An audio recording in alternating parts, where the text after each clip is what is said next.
Horeca, que forma parte da Central General de Tradon de São, fazendo o nosso sistema para o General de Alimenta, através de Simão, a que está preparar para nós vir para demonstrar e expressar nosso mal contento de 3 pontos de lança contra um. O conflito laboral que existe atualmente entre Tradona e dona de contratista.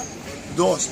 A lei que está proibir ou está limitar a negociação livre para o contrato coletivo para a companhia do governo, companhia anônima do governo. E 3. Para nós expressar nosso repúdio e condena contra o decreto ministerial que o Ministério Navarro apone para proibir manifestação livre aqui na nossa zona. Esse nós está aqui tem casos tomando lugar em corte e nós espera que todos os 3 casos estão a favor da classe trador.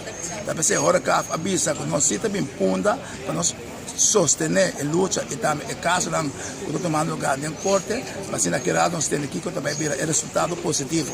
Jay, nós acaba que caso nós trabalhamos como nosso grupo, nós trabalhamos na sede de AVO, também outro sindicato e outro trador também está agrupar para nós passar o dia junto.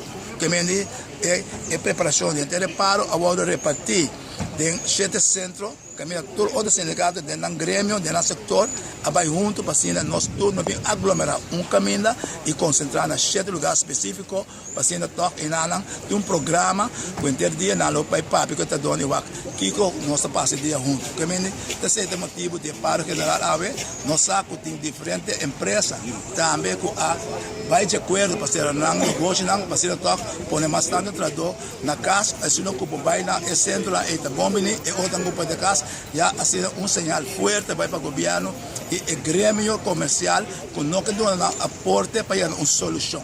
Esse é o motivo de ter paro general Jawe e ojalá nós queira uma solução, respeito para a classe trador.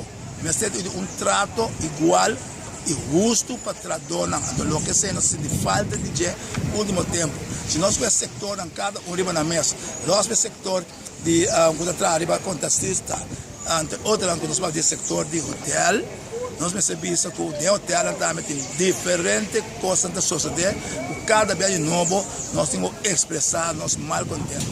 Trato injusto, pago desigual. Que a menina coisa não está tomando lugar bem, trador e bacaia. Usa trador, ela entra contrato para tempo curto. Que a menina roupa costinho está tomando lugar desse sector hoteleria também. Nós percebemos